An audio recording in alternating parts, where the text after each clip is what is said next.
আসসালামু আলাইকুম। The straight path চ্যানেলে আপনাদেরকে আবারও স্বাগতম। আশা করছি সবাই ভালো আছেন। আজকে কথা বলবো একটি হাদিস নিয়ে, বাবাদেরকে নিয়ে। হাদিসটি সহিহ তিরমিজির 1900 নম্বর।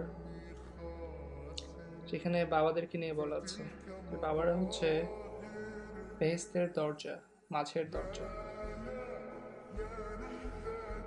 হাদিসটি যদি আমি পুরোটা বলতে চাই, একদিন রাসূলুল্লাহ সাল্লাল্লাহু আলাইহি সাল্লামের কাছে একজন লোক আসলো, এসে বলল যে হুজুর, আমি বিবাহিত, আমার ওয়াইফ আছে, কিন্তু আমার মা বলছে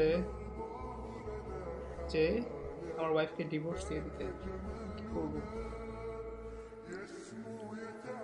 এরপর রাসূলুল্লাহ সাল্লাল্লাহু আলাইহি সাল্লাম বললেন যে বাবা মা অনেক বেশি গুরুত্বপূর্ণ, এবং বাবা হচ্ছে বেহেশতের মাঝের দরজা। তুমি যদি বেহেশতের মাঝের দরজাকে উপেক্ষা করতে চাও, নেগলেক্ট করতে চাও, করতে পারো। আর তুমি যদি বেহেশতের মাঝের দরজাকে প্রোটেক্ট করতে চাও, তা করতে পারবে। ডিপেন্ড করছে তোমার উপর, তুমি কি চাও। বাবাদের গুরুত্ব অনেক বেশি, কিন্তু আমরা সেটা ফিল করি না, রিয়েলাইজ করি না। কিছুদিন আগে আমার বাবা মারা গেছে। সবাই দোয়া করবেন আমার বাবার জন্য, তিনি যেন ভালো জায়গায় থাকেন, যেন আল্লাহ ওনাকে জান্নাত নসিব করুক, আল্লাহ যেন ওনাকে ক্ষমা করে দেন, আমাদের সবাইকে যেন ক্ষমা করে দেন। আমি একটা কথা বলি যে আমরা যখন ইনকাম করি, কিন্তু আমাদের ইনকামের টাকা থেকে, ইনকামটা হোক না 1000 টাকা 2000 টাকা, ইনকামের টাকা থেকে আমরা কয়জন আছি যে বাবাকে গিফট করেছি? আমি 1000 টাকা ইনকাম করলাম, এই 200 টাকা দিয়ে একটা জামা গিফট করলাম আমার বাবাকে, আমার বাবা অনেক খুশি হবে, যে কারো বাবা অনেক খুশি হবে। পুরো দেখেন না একবার, আমাদের অনেক দায়িত্ব বাবাদের প্রতি, বাবাদের সেবা করা আমাদের প্রত্যেকেরই প্রয়োজন। দেখেন, আমি চাইলেও আমার বাবার সাথে কথা বলতে পারছি না, কিন্তু আপনাদের যাদের বাবা বেঁচে আছে, আপনারা চাইলেই কথা বলতে পারেন। কিন্তু দেখেন, অনেকেই হয়তো বা বাবাদের সাথে রাগ করে বসে আছেন, কথা বলছেন না ঠিক করে, যেটা অন্যায়। বাবারা যদি আপনাদেরকে বকাও দেয়, ধমকও দেয়, তারপরেও আপনারা তাদের সাথে কথা বলতেই হবে, এটা ইসলাম বলে। তাদের গুরুত্ব অনেক বেশি। আমরা এটা রিয়েলাইজ করতে পারি না বাবার গুরুত্ব যতক্ষণ না পর্যন্ত বাবা মারা যায়।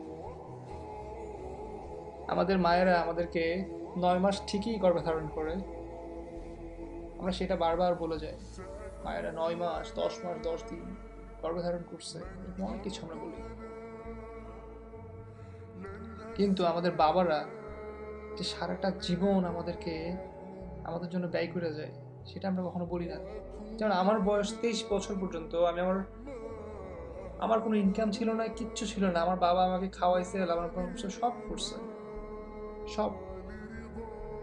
আমার মনে হয় বাংলাদেশের ম্যাক্সিমাম ক্ষেত্রে এই কেসটা হয়, 20 বছর 15 বছর 30 বছর, অনেকে এরকমও হয়। বাবারা দেখে, লালন পালন করে। তা আমরা কি করি বাবাদের জন্য? বাবারা যে টাকাটা ইনকাম করে, পুরো টাকাটাই দিয়ে দেয় পরিবারের পিছনে। একটু খেয়াল করে দেখেন না, তা আপনি যখন 5,000 টাকা ইনকাম করেন, আপনি কি দেন পুরো টাকাটা আপনার বাবার পিছনে খরচ করেন? করেন না। আমরা অনেক সেলফিশ, আমরা অনেক সেলফিশ।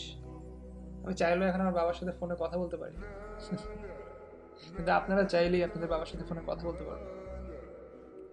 আমি আপনাদের কাছে হাত জোর করে বলছি, যান না, একটু বাবাকে একটু যেয়ে ধরেন, বাবাকে একটু বুকে নেন, একটু জড়িয়ে ধরে 5টা মিনিট লম্বা লম্বা নিঃশ্বাস নেন, 5টা মিনিট বাবাকে জড়ায় ধরে ট্রাস্ট করেন, শান্তি কি জিনিস আপনি ফিল করতে পারবেন।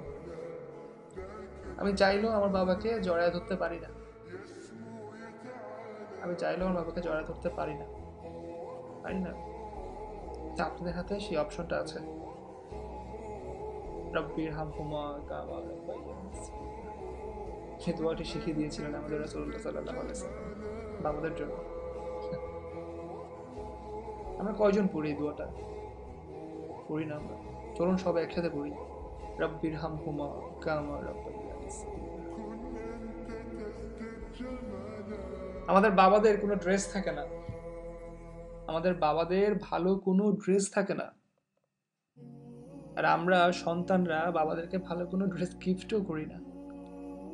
কি অদ্ভুত না ব্যাপারটা! কিন্তু বাবারা তারপরে আমাদেরকে নিয়ে চিন্তা করে যে আমাদের ড্রেস আছে কিনা।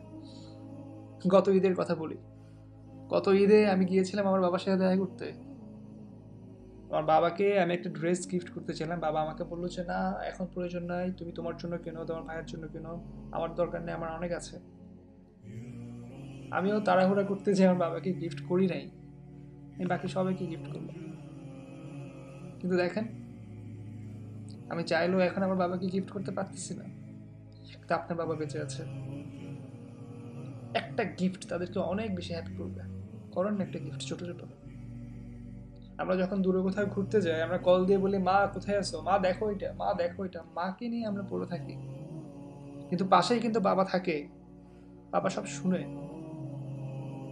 কিন্তু আমরা বাবার সাথে খুব কম কথা বলি যে বাবা দেখো এটা, বাবা দেখো এটা। বাবার প্রতি ভালোবাসা আমাদেরটা অন্যরকম হয়ে যায়।